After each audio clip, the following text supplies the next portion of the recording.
हाम्रो छिमेकी मुलुक भारतमा अहिले पछिल्लो समयमा संक्रमण दर बढिसकेपछि र केही मृत्युको पनि घटना भइसकेपछि भारतमा भएको संक्रमण ढिलो वा छिटो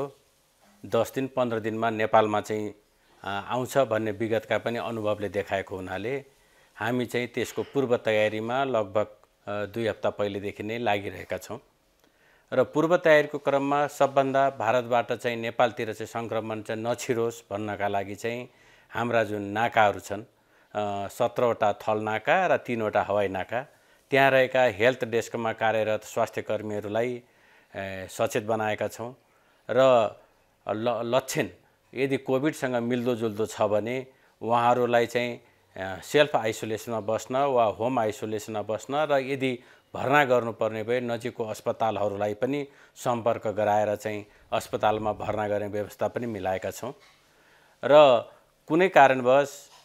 कोभिडको टेस्ट गर्दाखेरि नेगेटिभ देखिए पनि पोजिटिभ देखिए पनि किनभने हामीले अहिले सीमा नाकाहरूमा र्यापिड डायग्नोस्टिक टेस्ट गरिरहेका छौं त्यसमा पोजिटिभ देखिए पनि नेगेटिभ देखिए पनि म्यानेजमेन्टमा खासै फरक पर्ने होइन त्यसकारणले गर्दा कुनै कोभिडसँग